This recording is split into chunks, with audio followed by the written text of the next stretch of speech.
Hey guys, what's going on? It's your long but hopefully not forgotten friend, Doc Fugate, back at you for another Horrid Lore special. And I hope you're excited for this week's topic because I was extremely excited about it over the last week. Of course, I'm talking about The Outsider by Stephen King. I'm going to say it right now, once that truck goes away. I'm going to say it right now. This is the best I've been a Stephen King fan for 14 years now, and this is the best original novel. Jesus fucking Christ.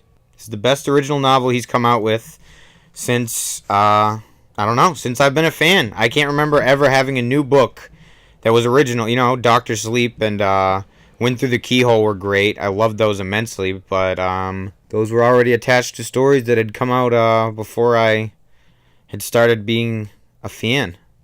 So, down to brass ticky tacks. Alright, let me start off by just saying that I'm not going to give you any real hardcore spoilers here. I'm just trying to get you on board with this new amazing book. If you're a Stephen King fan, you need to fucking read this. Alright, now let's get into the nitty gritty. The nit grit. It starts out with a bang, just like all of King's best shit. Unlike Mr. Mercedes, which, alright, well, I'll stop right here and go off on a little tangent. Just a little side note. That I couldn't finish Mr. Mercedes, and I did not read all of the Bill Hodges trilogy past halfway through Mr. Mercedes. We'll get more into that later. Okay, so unlike Mr. Mercedes, he seems to have adapted like a crime story that is also a very, very veiled supernatural story, like True Detective Season 1. He's always able to keep relevant, he's clearly watching all of these things like this and taking cues from them in order to stay relevant, and it's pretty amazing. I mean, sometimes he tries a little bit too hard to do this, but, I mean, the guy still puts out like 3 or 4 books a year, and he's in his 70s, so, I mean, I cut him some slack. You should, too. So, this just feels off, like I said, feels right off the get-go. It feels so familiar of, like, classic, amazing King, like, The Stand, Salem's Lot. Like, it just feels like one of his, like, tentpole, like, essential novels. It gave me an incredible feeling of nostalgia. We start off right at the beginning. We get a vivid description of a crime that has just occurred. I'm sure you probably, if you read the synopsis of the book, you know what it is. If you get triggered easily by stuff that has to do with child molestation and pedophilia, this one you're gonna know right off the bat that this one's probably not for you, because that's what the crime involves, and it describes it in very vivid detail. This heinous crime, obviously, we're about to investigate with the responding detective, Ralph Anderson, who is like a younger Bill Hodges, kind of. Feels very much in the vein of, his modern procedural knockoff. Like I said, it's like True Detective, like a higher brow CSI or something like that, or NCIS.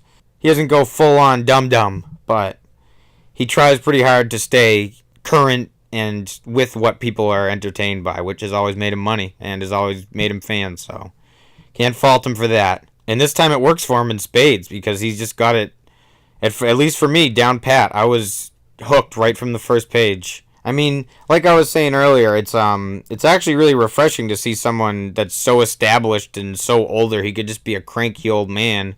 I mean, he kind of is a cranky old man, but he could be a real cranky old man, but you can tell he's just a huge fan of all these people that are clearly fans of him and just less established artists' work. He's a very cool guy, and it comes off in this. It's a very cool story. The person that they think committed the crime in this, it's very strange. Like I said, if you're a King fan, like a big hardcore one, I don't know if you ever read the story.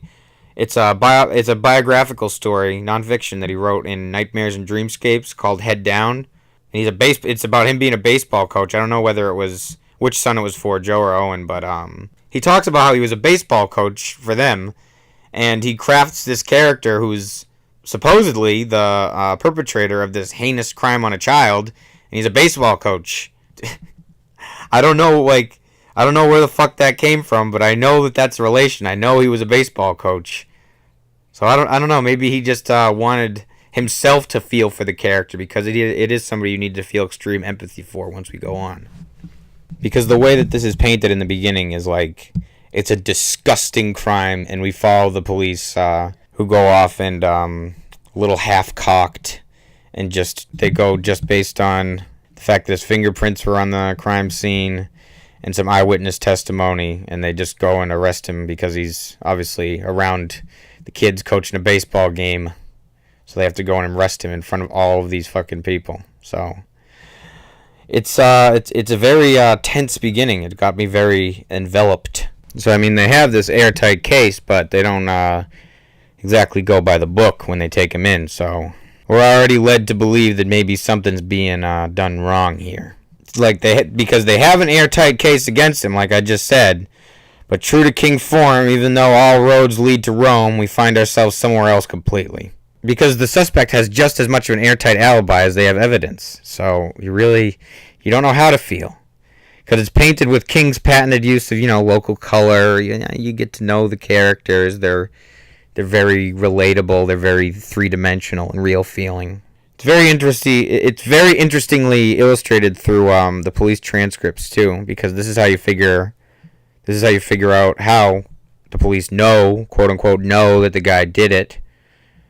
You can read back that he gives us the transcripts of the things that they said, and it was pretty neat. Nice little look inside of a different way to meet the characters, because it like I said, it painted a very vivid picture of them, but he told it through that way. That's just dialogue. It's a cold transcript, but their character just seeps through, because I mean, you're reading a book anyway. I just thought it was neat. Like, he's attempting to make it seem like it's impossible that anyone else could have done it. But he also drops these cryptic hints very early on that something very, very weird is going on, and that everything is definitely not as it seems. And he also gives us some cool tips at this point when we realize this. Some tips of the hat to Agatha Christie and all of her sleuths, like Hercule Poirot, Tommy and Twopence. We get a nice little homage to them through a restaurant named after them. I mean, it almost goes meta by showing us that a normal sleuth at this point, like we're seeing this Ralph Anderson, the detective, is almost as good as a Hercule Poirot. And a sleuth that's that talented would have solved this already if the puzzle pieces weren't so goddamn irregular. We get a lot more even pace of the character development, unlike Mr. Mercedes. Here, come back to that. Like, we can in that one, there's absolutely no doubt cast. Like, right from the beginning that judgment is being cast on that fucking sick weirdo from that. I don't remember his name, but I hated the villain. I hated Mr. Mercedes. The character. I thought he was a very unintriguing villain. I thought there was not very much substance to him.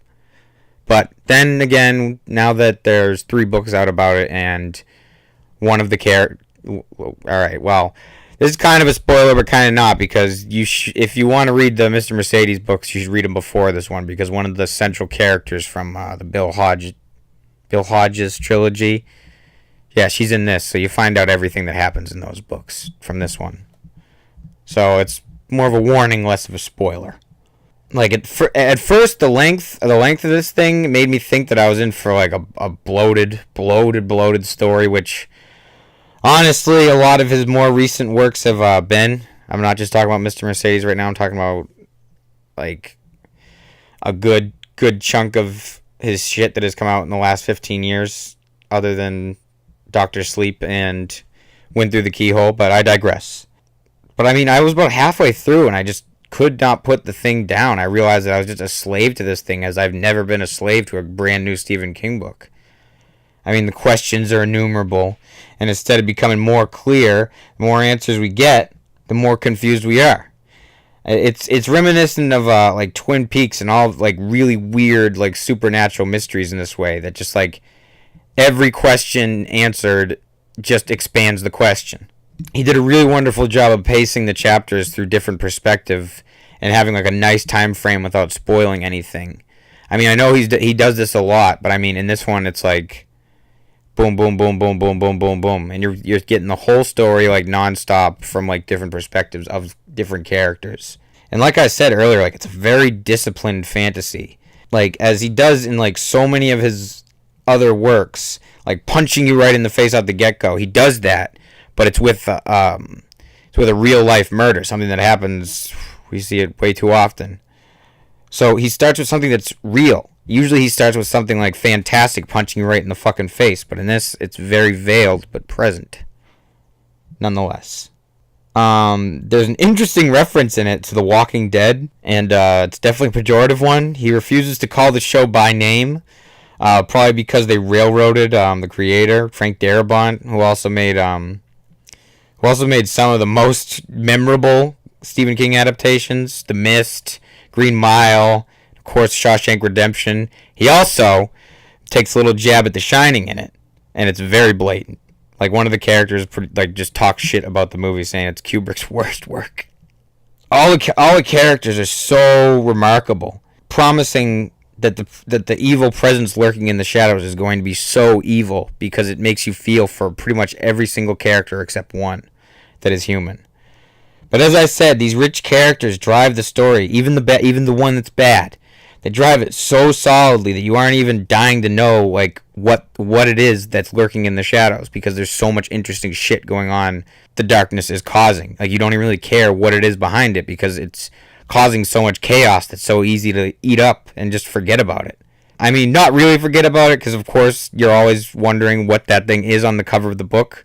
So it gives you that eating suspicious desire, but you kind of forget about it while you're in the moment. Again, like, it's extremely reminiscent of Twin Peaks with, like, how harsh those little snippets of the supernatural are when they come. Like, they're pretty terrifying. Like, King has not only reached a new level of craft, he's honed his dark side into something like a focused fucking laser beam. Is able to just cut right into your brain and make you just want to hide under your goddamn bed. Like I said earlier, this is like kind of like supplemental reading to the Hodgson trilogy, which, like I said, I tried to finish and couldn't do.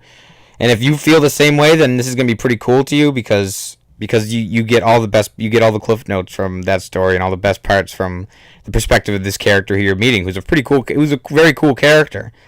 I just was never able to commit the time to finishing those books. And like I said before, like on the dark side with the Twin Peaks reference, he also, like, he hits you with the hard little snippets, like David Lynch does, of the darkness, and it beats the shit out of you.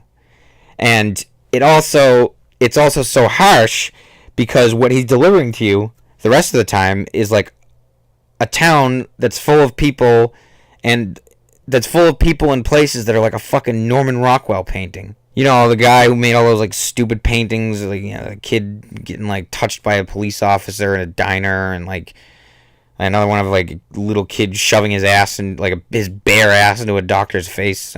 Again, I digress. He makes the town, like, a little, like, cutesy, you know, cutesy town, like one of those ones. And like I said, but he injects an embodiment of chaos that causes such a ridiculous domino effect of misery. It's a bit more genre-y and in your face, but like it's so refreshing. Like in like a throw, it like the last books that he's made, he just tried to make them Stephen King books, and like I do respect that, but it's just like he made his fucking stamp on the world doing genre work, and it feels like he's finally back to that with an original story. His take on evilness is so much more omnipotent. His take on evilness is so much more omnipotent. His take on evilness is so much more omnipotent, and like it exists, like I said, in the background rather than front and center, like, you know, Pennywise or Flag or something like that. Like everything is far more elemental, veiled, which in my opinion, like, just cuts the deepest chills. Like there's this one part when they're trying to figure out what the monster is. This isn't a spoiler. This is just a very cool piece of... We're Horrid lore, and he gives a cool piece of folklore, so we're going to read it back to you. He talks about the Mexican boogeyman. It was a regular man who had tuberculosis. He was just a regular Mexican guy who had tuberculosis. And a shaman told him that rubbing the fat and the blood of children on him would be his only salvation. So he would actually go out at night and pick off all the naughty children of Mexico. It scared the crap out of me, and it's just so cool that he was so full of such... He was able to reference things like this inside of his own story. It was just like there was so many levels to the storytelling here. It was amazing. And like I said earlier, the shape in it, the outsider, is a lot like Randall Flagg, but a little different. And again, no spoilers, but in the final standoff with our outsider, he uses the K word. So this is something both powerful and exhilarating for a true Stephen King head. All right, honestly, I'm starting to get a little winded here, and I don't want to. I'm a little bit too excited. I don't want to start giving anything away for you, but I hope you could hear the fact that that Doc Fugate is a huge Stephen King fan. Horrid Lore are huge Stephen King fans. We all finished the book. We all loved it. It's the best one he's put out since we've been Stephen King fans, and we cannot implore you enough to read this fucking book. Alright, so until next time, I find something I'm passionate enough to talk about, like this, that you'll be passionate enough to listen to. This is Doc Fugate signing off. Love you, creeps. Till next time.